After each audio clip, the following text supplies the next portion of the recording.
Maka dari itu marilah kita semuanya bersatu kembali kepada satu persaudaraan Setia-Hati Teratai. Tidak usahlah membuat doktrin-doktrin pusat Madiun dan lain sebagainya. Kita semua pusat Madiun sebenarnya.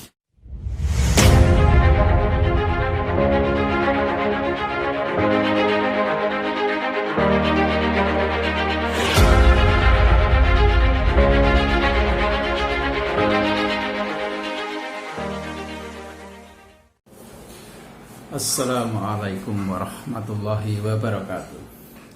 Alhamdulillah, pada siang hari ini kita diberikan kesehatan, keselamatan, dan kekuatan dari Allah Subhanahu wa Ta'ala.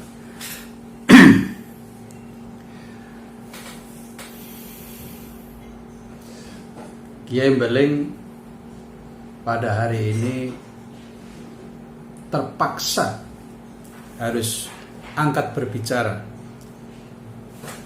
mengenai kasus-kasus yang terjadi di Solo Raya ini. Sebelumnya sebenarnya saya kepingin berbicara sesuai dengan fakta hukum. Yang pertama, fakta bahwa di sini ada pembacokan terhadap PSHT. Fakta kedua, di sini juga ada pembacokan terhadap anggota PPSHTPM. Dua organisasi ini saling bersaudara, dan saya yakin ini tidak ada hubungannya antara dua saudara ini. Dan ini dilakukan di luar PSHT maupun PPSHTPM. Itu saya yakin itu. Yang kedua sekarang, permasalahan sedikit-sedikit laskar, dikit-dikit laskar, sehingga orang PSHT pun percaya bahwa itu yang melakukan laskar. Semenjak kelaskaran ada di kota Surakarta ini, saya juga sudah mendengar adu domba antara PSHT dengan laskar. Kenapa masih membuat kebohongan seperti itu? Sedangkan saya sendiri juga laskar, saya juga orang PSHT. Kalau orang cerdas tidak bisa diadu domba antara laskar dan orang PSHT, terkecuali tukang parkir menjadikan satu kelompok kemudian ngaku laskar karena bergabung kepada laskar sana, laskar sini, laskar sana, laskar sini. Dan ini boleh ditanyakan kepada anggota kepolisian. Adakah yang seperti kayak gitu? Setiap ada bentrokan dengan PSHT, Front Pembela Islam pasti kena. Saya heran, kok kenapa lari kepada FPI setiap ada bentrokan ini? Gak ada kaitannya sama sekali. Tapi saya juga hal seperti ini bukan hal yang rahasia lagi. Orang-orang yang mengaku laskar itu kalau bentrok di lapangan pasti ngaku FPI, itu bukan hal rahasia lagi, dan itu terjadi di kota Surakarta. Saudaraku semuanya, mari kita memahami bagaimana peta Solo Raya ini.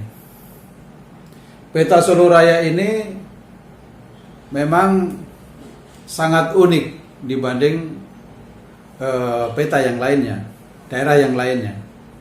Memang betul di Solo Raya ini kelaskaran banyak, tapi ada juga banyak yang grup-grup yang punya kepentingan, dan ini wajib diakuin karena banyak semua orang mengakui seperti kayak gitu. Hanya perkaranya sekarang, perkaranya di Solo ini memang juga banyak kelompok-kelompok yang hobinya hanya mengkafir-kafirkan orang. Ini fakta.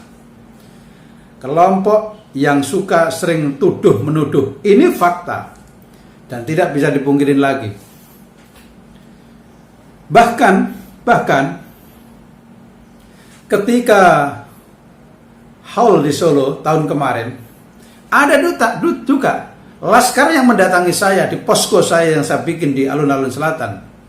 ada yang mendatangi dan bertanya kepada saya, apakah kamu anggota PSHT? Iya, saya anggota. Kenapa? Nah, ini tanyanya macam-macam. Saya marah.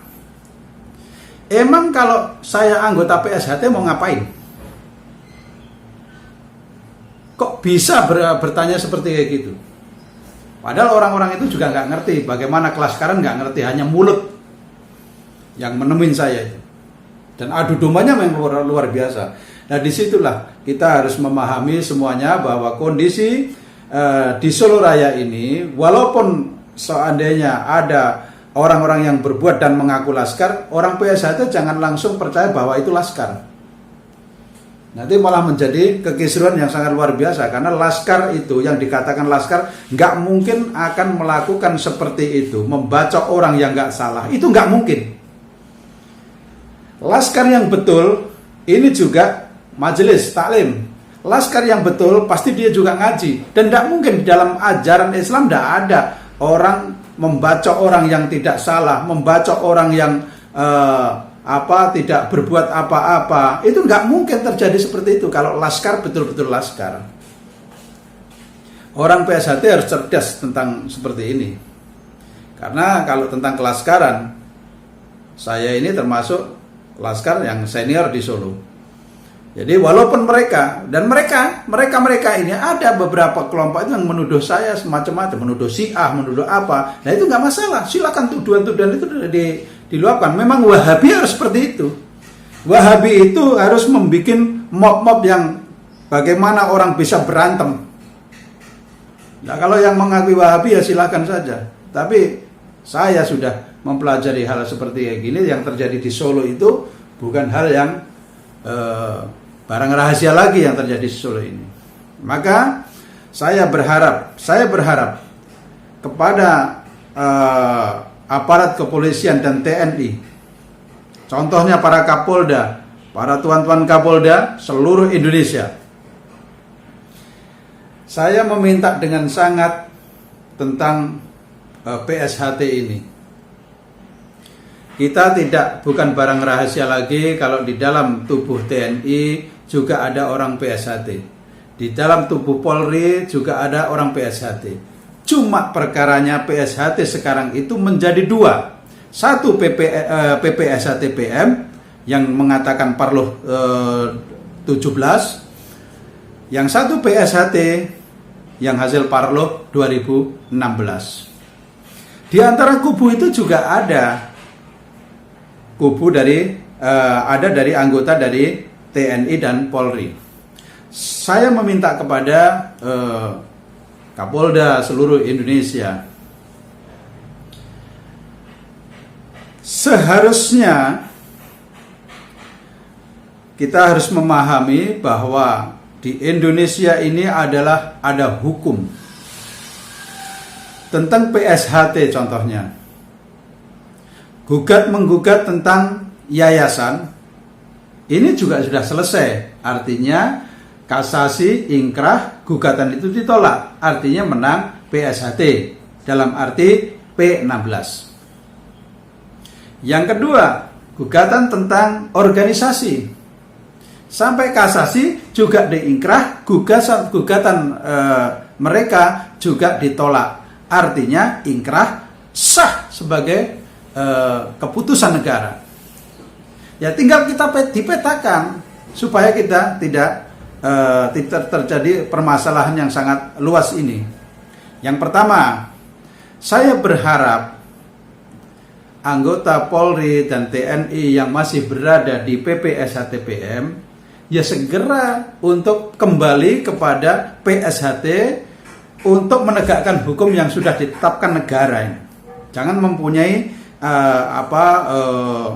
pemikiran-pemikiran sendiri. Kita ikutin negara, kita ikutin putusan pemerintah bahwa gugatan sudah ingkrah, sudah kasasi sudah ingkrah, artinya selesai dan kita harus dukung keputusan pemerintah itu.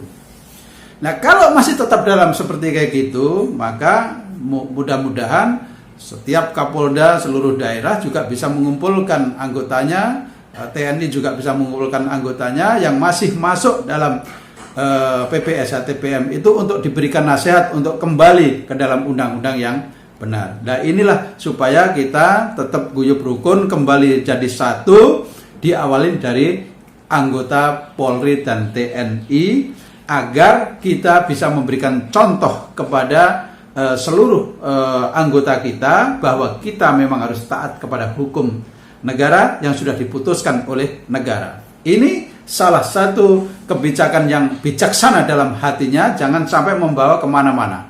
Lebih bagus seperti itu. Nah, kalau tetap seperti kayak gitu gimana? Ya harus kita data. Orang-orang, kita kan masyarakat. Masyarakat ini kalau salah ya tetap aja berhadapan dengan hukum. Demikian juga anggota TNI dan Polri kalau salah juga harusnya berhadapan dengan hukum. Artinya kita berhadapan kepada para pemimpin-pemimpin mereka untuk meluruskan supaya di dalam keamanan negara ini terjamin. Bagaimana kalau sampai terjadi penegak hukum sendiri ada dua kubu, maka akan terjadi hal yang tidak baik. Nah inilah, mari kita semuanya berpikir yang jernih untuk kembali bersatunya PSHT dengan dicontohkan kejadian di Solo ini, ada yang dari P16 kena, ada yang dari 17 kena, akhirnya bersatu. Nah maka dari itu marilah kita semuanya bersatu, kembali kepada satu persaudaraan setia hati teratai. Tidak usahlah membuat doktrin-doktrin pusat Madiun dan lain sebagainya. Kita semua pusat Madiun sebenarnya.